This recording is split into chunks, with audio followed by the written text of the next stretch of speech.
The IL-2 seemed to be an outdated flying armored car. Heavy, slow, ridiculous. But the integrated armored core gave the main thing, a chance to return. The mechanics of survival have turned metal into thousands of saved lives. In conversations about Ilyushin's attack aircraft, the verdict often sounds, outdated scheme. This was the name of the idea of heavy, working armor, when the armor plates are not hung on top of the fuselage, but are included in the airframes. Power scheme and carry loads. Against the background of the pre-war era fashion for speed, height, and thin, shiny duralumin, this approach looked almost retrograde. But a stormtrooper is not a fighter. His job is not to win a duel with a maneuver, but to survive the entry into the hellfire of the front line, deliver ammunition to the target, and return.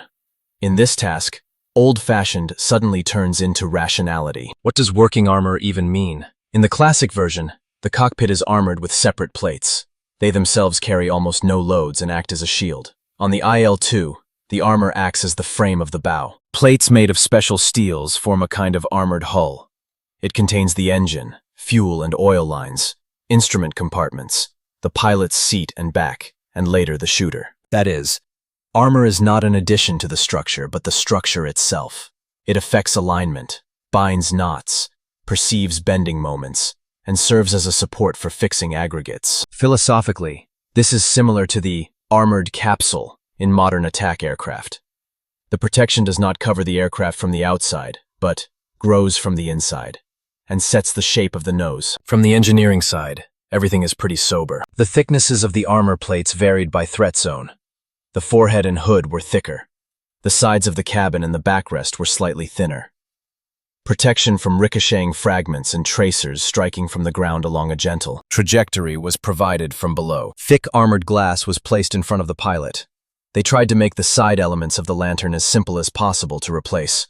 The material is special aviation armor steels with a given hardness to hold back bullets and fragments, but not to crack from vibrations, and not to quarrel with riveting and welding. The result was a massive tub, to which the wing's power elements and tail boom were attached. This is how the very idea of the armored hull was born. Why was the idea considered archaic? Weight. Any armor is an extra 100 kilograms. They take away the rate of climb, worsen acceleration, force you to carefully work the throttle and the pitch of the propeller on the set, and increase the turn radius in the maneuver. For a fighter, this is a verdict. For a ground attack aircraft, it is an acceptable price. His flight profile is low, energetic, with a brief dash at the target. In these conditions, the main enemy is not someone else's fighter, but a dense ground-based firing field, machine guns, submachine guns, small caliber guns, and fragments. You can't escape from this carpet with speed. It's everywhere above the trenches, so you need to withstand a hit, not avoid any one. This is where the integrated armor makes sense. It increases the likelihood that the vehicle will remain controllable after the first hits, and the crew will remain operational. The history of the birth of the Armored Corps is a chain of compromises. Even before the war, the USSR discussed the need for an armored attack aircraft to support troops at low altitudes. The concept required a low takeoff speed, stability at low altitudes, powerful weapons, and protection of vital components. Ilyushin's design team had a bold idea. If you put armor on, then let it work for durability.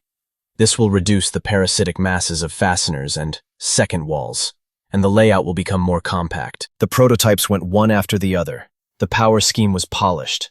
The engine was selected. The mass, alignment, and armament were linked. As experience gained, it became clear that the solution would only benefit from a strict diet on minor elements. Every extra rib, every kilogram of wiring or cladding became noticeable. At the launch stage of the series, war intervened, and reality dramatically tested the theory. The first production vehicles were single-seat. This makes it easier to keep up with the mass and achieve acceptable takeoff characteristics at frontline airfields. But the single-seat attack aircraft had an Achilles heel: the rear hemisphere. The exit from the attack was accompanied by fire from below and from behind. The enemy quickly learned to hang in the dead zone, and ground crews reached the car in bursts after it. The losses at this stage became a painful argument in favor of the return of the second crew member. As soon as the shooter reappeared, the circuit closed. Circular survivability was complemented by circular defense, and the armored core received a logical continuation in the form of protection of the shooter's workplace. This is how the outdated idea of armor emerged as the core of a broader concept of survivability. An important detail is the adaptability. It is not enough to simply draw an armored hull. It must be stamped, heat-treated, welded and riveted so that the geometry does not lead, so that dangerous stresses do not occur, so that the seams do not become crack-forming zones. Production was adjusted to a large-scale pace. Panels were unified, access permits were introduced, and personnel were trained in the techniques of mixed riveted welded assembly. Field maintainability also depended on this. The armored panel, which received a hole, had to be removed, and the components had to be replaced without major repairs. The combat units practiced rapid patching techniques, patch plates, reinforced rivets, welding, all in order for the machine to return to service. In this sense, the integration of armor into the power circuit did not interfere with repairs, but in some places simplified them. It is convenient to attach assemblies and guides to the armor.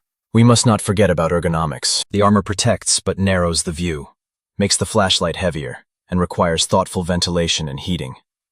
The designers balanced between safety and inspection of the ground in a dive. The thick, armored glass in front of the pilot gave confidence in a frontal attack, but it required high-quality optics of the sight and careful illumination of the instrument scales, so that glare did not play a cruel joke in the smoke and dust. Even such a small thing as the profile of the edge of the armored hood affected the turbulence, and consequently, the purity of the aiming line. In total, all these details created the feeling of a gloomy car, but they allowed the pilot to work at low altitude for hours without breaking the body with additional risks. Another layer is tactics. The design sets the framework, but tactics extract the effect from it. The IL-2 was originally intended to operate in groups, under the cover of fighters, with a clear distribution of roles in the link. In this logic, armor is not a panacea or a magic shield, but the last insurance. When the formation is lost, when the ground is working more tightly than expected, when the enemy is hanging on the tail at the exit of the attack. Even with strict observance of the statutory methods, some of the machines inevitably catch hits. It was for these cases that the armored core was created, as a design insurance statistic. In 1942-1943, as experience gained, the scheme matured. Individual zones were reinforced, assembly attachment points were redesigned, cabin glazing was revised, and shooter protection elements were introduced. Externally, the machine changed little, but the backstage of the refinements were constantly going on. The masses were redistributed, the childhood diseases of welding were ironed, the compositions of the armor steels were changed, technological maps were updated. It was no longer a controversial modernist pastime. It became a sustainable survival system embedded in industry, training, and tactics. And here it becomes clearer why the old scheme wins in a dispute with common sense. If common sense is understood as a set of universal rules, then yes, heavy armor is evil for flying qualities. But if common sense is the ability to relate a means to a task, then for a stormtrooper, integrated armor is a step towards the goal.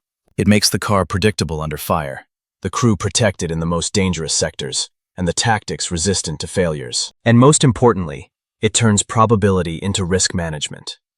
It increases the chances that after the first, second, or even 10th hit, the aircraft does not lose control and carries people out of the affected area. To understand how the working armor of the IL-2 turned from sheets of steel into human destinies, it is more convenient to decompose the flight into phases and see exactly where the material entered the battle for the crew. The attack aircraft took off from an overloaded unpaved airfield, reached a low altitude, gathered in battle formation, accelerated towards the target, dived under a veil of smoke and dust, dropped ammunition, and left at extremely low altitude, crossing a ridge of firing points. The most dangerous moments are the last 20 seconds before the attack, and the first 20 seconds after it. That's where the armor worked, when the maneuver no longer pulls out, and the speed does not have time to save. The frontal part of the armored hull covered the engine and instrument lines. This is the "we have no right to lose" compartment. At the pre-attack moment, large-caliber machine guns and small-caliber submachine guns were hitting the IL-2. Even a single hit into an oil pipeline or radiator without armor would turn the car into a torch in a minute. The integrated protection did not guarantee an intact unit, but it often deflected the core, dampened the fragmentation flow, and gained tens of seconds. Enough for the captain to lead the attack and pull the aircraft out of the cone of destruction. Thick armored glass worked in front of the pilot. When diving, it took over the first portion of tracers, and most importantly, it removed a random fragment from the equation, which disrupts aiming and steals that single accurate reset. After the strike, the most evil stage is the exit from the attack. The stormtrooper is most vulnerable here. The Earth is hitting after, and the alien fighter is trying to hang in the rear hemisphere. The shooter's return closed the protective circle. But without the armor, his workplace would have turned into a thin aluminum can. Additional sheets around the shooter and the pilot's armor plate made the difference between injury and death when hit by 12.7 to 20 millimeters. The layout with the armored hull itself gave a chance to keep the power circuit in case of partial destruction of the skin. The tail boom lived due to the fact that the nose did not collapse in a cascade. The frequency of damage to the assault units was almost constant. Every second or third sortie brought traces of fire. This is the first proxy indicator. If half of the sorties are hit, and the irretrievable losses remain one time for dozens of sorties, then constructive insurance statistically works. The second proxy was recoverability. The IL-2 often returned wholly as a sieve, and the field team took an hour or two to remove the pierced armor panel, patch it, re-rivet it, and change the highways. The integrated armored hull, contrary to the stereotype, facilitated many operations. It was convenient to attach components to it, and the power tub did not warp from minor deformations while maintaining the basic geometry. There is also a dynamic side to survivability. The way the armor allowed the pilot to finish his job. Example: hitting the lower part of the hood split the fairing and damaged the oil line. Without protection, the pressure dropped instantly, and oil starvation deprived the engine of its life in a matter of seconds. With the armor, the jet took the blow, filtered the fragments, the pressure dropped more slowly, and the pilot managed to work out the pitch of the propeller, drop the ammunition, and leave at low level. The psychological effect is also not a trifle. When the forehead is covered with armor, the pilot keeps a straight line longer, does not wobble prematurely, and does not smear the combat mission. This is not bravery for the sake of bravery. This is rational risk management created by metal. The tactics of the assault regiments took into account protection as part of the algorithm. The carousel battle formation shortened the time spent alone under fire, and the armor ensured the inevitable percentage of situations where the formation broke down. Exposure to low, level, work on points with a slide, going on a freelance course. All these micro-decisions of the pilot were based on knowledge. The forehead and cockpit hold. For the shooter, the armor meant the opportunity not to hide, but to actually work the sectors, blocking the tail from the hanging fighter and ripping off the sight of the one who tried to get the car at the exit. The sum of the small, a little bit longer, in the set of departures, was added up to the statistics, which then looks like a dry figure. Two short cases illustrate the mechanics. The first one is blown through the metal.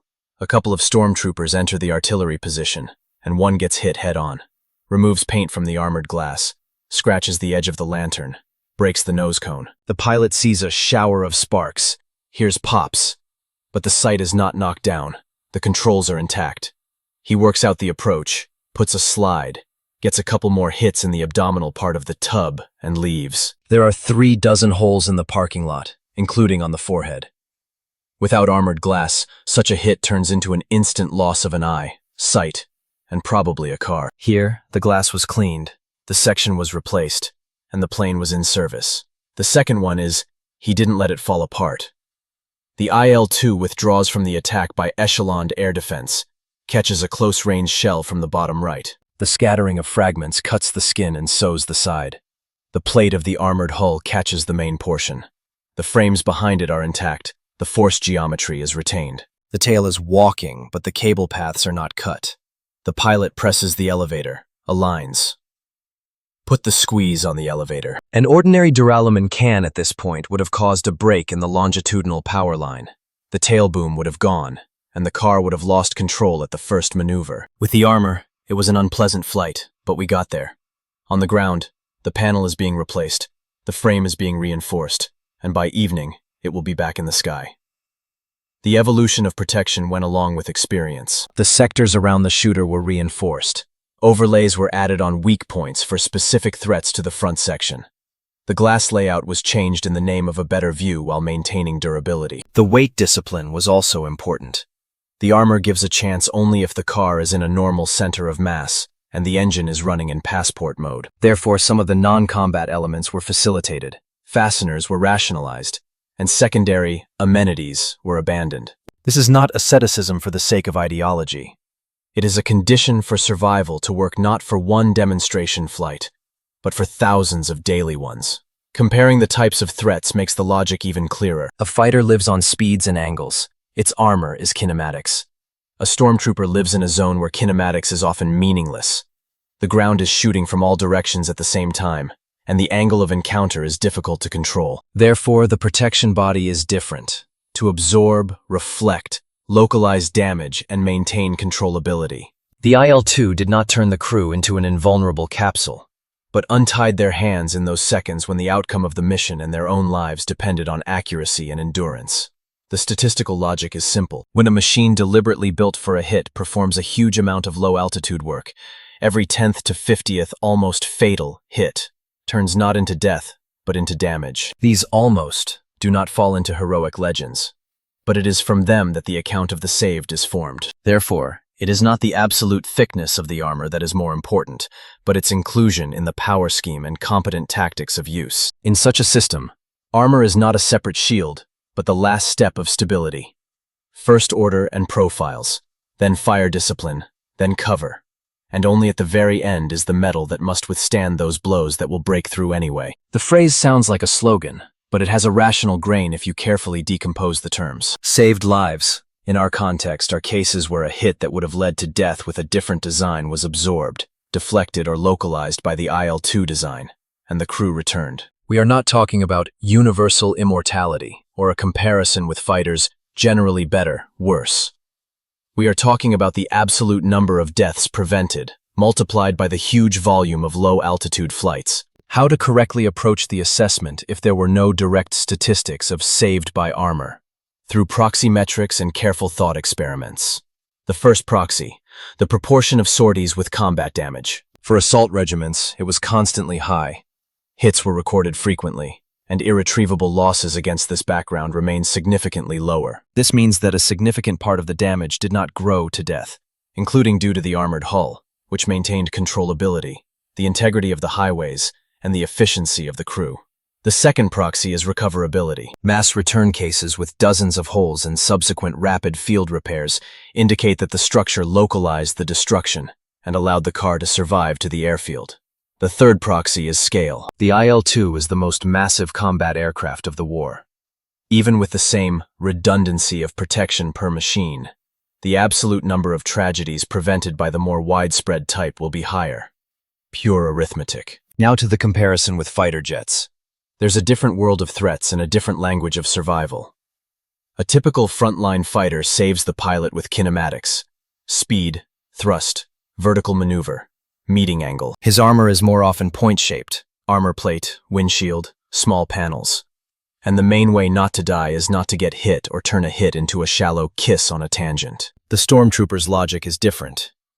He consciously flies to where the ground is working, from everywhere and at once, where the angles of encounter do not always depend on him, where a carpet of bullets and fragments covers a plane, and not a single point. Here, protection is a system layer. Take a blow, prevent it from cascading, and preserve controls and vital systems. It is incorrect to compare the thickness or acceleration seconds between these worlds. It is correct to compare the expected number of deaths prevented in their real profiles. Let's imagine a thought experiment called the difference from removing armor. We remove the armored hull from the IL-2 and drive off the same campaign of low-altitude strikes. In how many episodes do hits to oil lines, radiators, cabin, fuel tanks turn a return into a fire loss? Obviously, in a significantly larger number.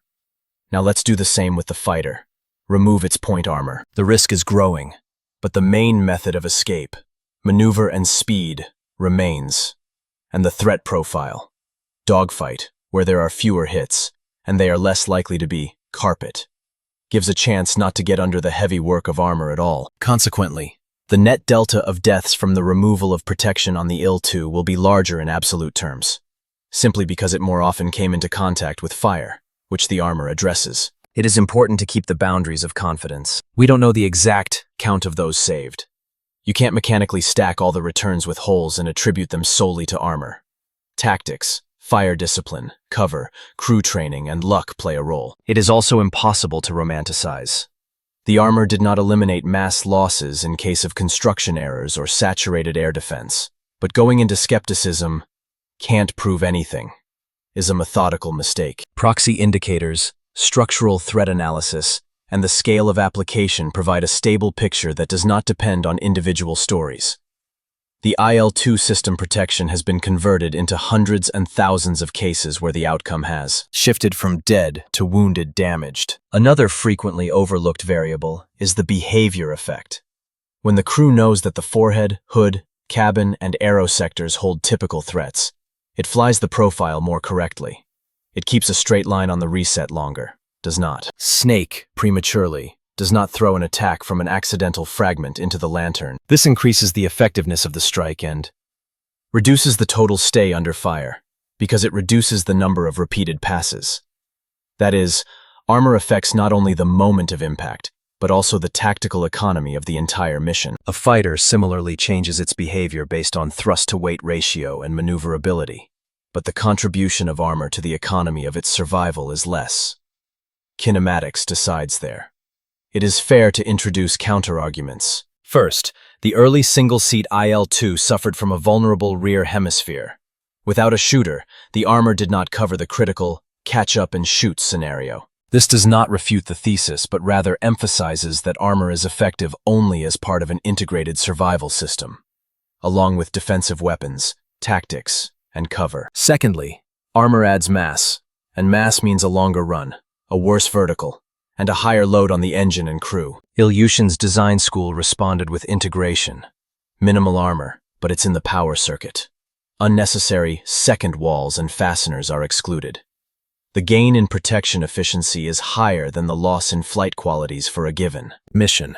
Thirdly, the fighters also had real cases of armor rescue, armored glass, armor plate, tank protection, and this must be recognized. It's just that the absolute number of such episodes for a particular fighter is lower due to lower exposure to ground fire and lower mass production. It's useful to look at the legacy. The IL-10 reinforced the idea. The Western tradition came to the armored capsule in specialized attack aircraft of the post-war era. Changing calibers, the advent of guided weapons and missiles have changed the form of protection, but not the principle itself.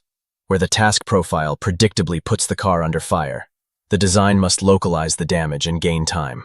The meaning of saved more is not in centimeters of steel, but in the correct coincidence of the design and the actual battle. So, the correct interpretation of the phrase is as follows.